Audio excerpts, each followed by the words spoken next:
I got my private pilot license in about 3 months at about 43 hours check ride ready. Here's how you can too, just a few tips and tricks.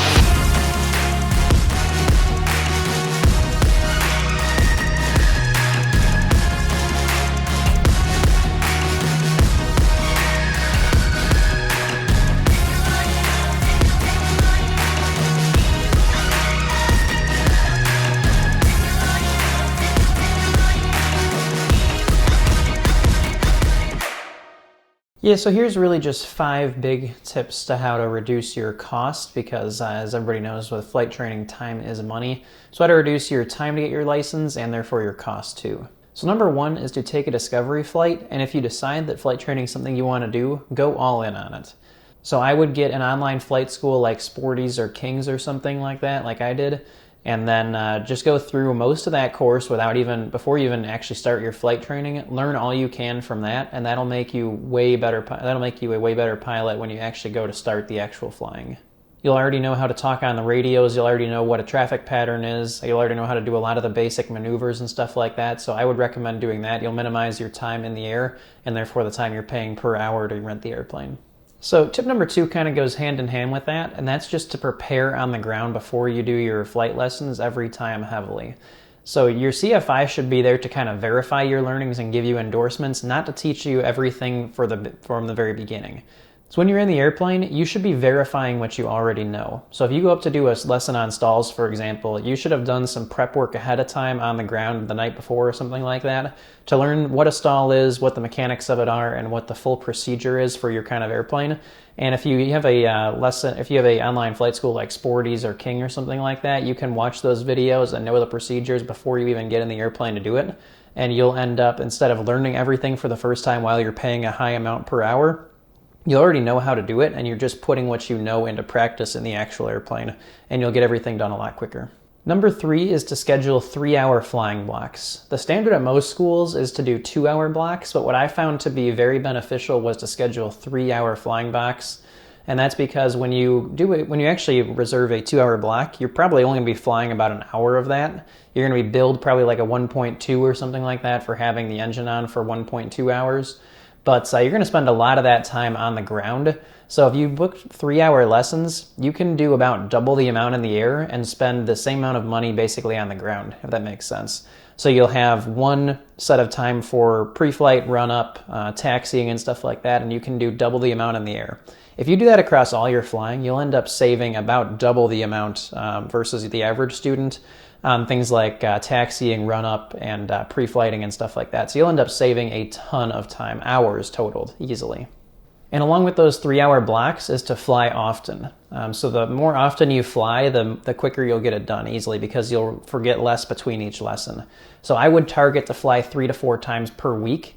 And really base that around the weather too. If you look ahead of time and see that the weather is going to be bad, I would do some ground during that time and learn and kind of prepare for the upcoming lessons, and then fly when the weather's good. And along with that is to schedule lessons far out. If your schedule gets booked up within the upcoming week or so, schedule lessons 2, 3, 4 weeks out. And if something comes up, you can cancel it in the couple days before it. But just try to get on the schedule as much as you can. And just prepare for those lessons before you actually fly them too. So this is certainly going to require, in order to get it done quick, you have to put in a lot of effort on the ground. And so you have to prepare for those 3-hour lessons on the ground, and you have to fly as often as you can. And tip number 5 is to use ForeFlight for pretty much everything, except for your basic navigation and stuff like that when you're first learning. But I would use it from lesson 1, especially for the logbook feature, because you can log your flights by having some kind of a GPS source. I use a Stratix, for example, not a Sentry, because Sentries are very expensive for what they are, I think. Something like a Stratix, you can build a Raspberry Pi kit for under $200, and it does as much as like a Sentry Plus or whatever the highest end one is. So I would recommend using ForeFlight though, because you can log your flights and you can look back at your maneuvers and see your speed and altitude across different maneuvers and stuff like that. And when you get done, it automatically guesses your time and stuff like that for logbook entries, and it saves your currency, and you can get electronic logbook endorsements too. So for example, if it's a really nice day and after I've already soloed for the first time, if I want to go do a solo lesson, or if I want to go for a solo flight that day, my instructor can just send me an electronic endorsement to go do it, so we don't have to be on site. That ended up letting me fly really often once I could go solo.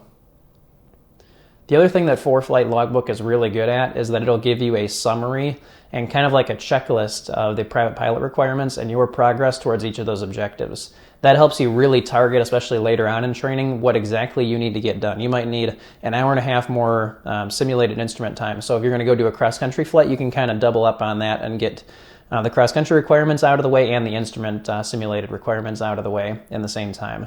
So I would definitely keep a close eye on that checklist and just target every lesson towards those objectives. Using ForeFlight charts is also very useful because they're never going to be out of date. If you look online and stuff like that, there's countless stories of people who use paper charts, and then if their check ride gets delayed or something, then they have to delay it even further because now they have to get new charts and everything because they only last a little over a month. But if you use electronic charts, you'll always have it. And what I did, for example, my designated pilot examiner, DPE, he let me use ForeFlight for all the charts and stuff like that. I just turned off all the GPS information, so it was just a map that you can zoom in and out on, but it didn't have any locational data for you. So most DPEs, I think, allow that. So I would recommend using charts for that way, and then you can still do the basic nav log and stuff like that. You'll still have to actually write one out on paper along with weight and balance and stuff. But once you're actually a pilot, you'll already be used to how ForeFlight works, and you can use it well in that part of your flying career. So yeah, I would heavily recommend using ForeFlight especially for your logbook and for your charts, but I use it for things like even checklists, so that I fly a variety of different types of airplanes between Diamonds and Cessna 152s and 172s, and I have the checklists written out all in the same format and stuff so that I can get to checklists for emergencies always consistently across different airplanes. And I also have procedures in there and checklists for just pre-maneuvers and stuff like that, so it helps you remember to do clearing turns and things like that, because you can build your own checklists for things like maneuvers too. My last tip is just to remember why you're working so hard on this. It's easy to lose your drive and motivation when there's tough days in training, and there will be tough days in training. But just remember that as a pilot, you unlock an entire level of freedom that most people don't get to experience. And best of all, you do get to share that feeling with other people who are new to aviation and have never experienced that before.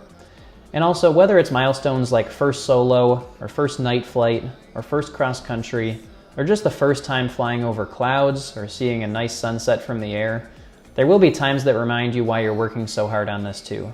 Even after you complete your check ride, fly your first passenger, and start to build your hours, the learning never stops. I personally just passed 100 hours a few days ago, and I still learn things on every flight. Hopefully this helps you save some time and money in your training, and if you do employ any of these tips, I would really like to hear your experience with how those turned out, so please feel free to leave a comment below. Fly safe and good luck with your training.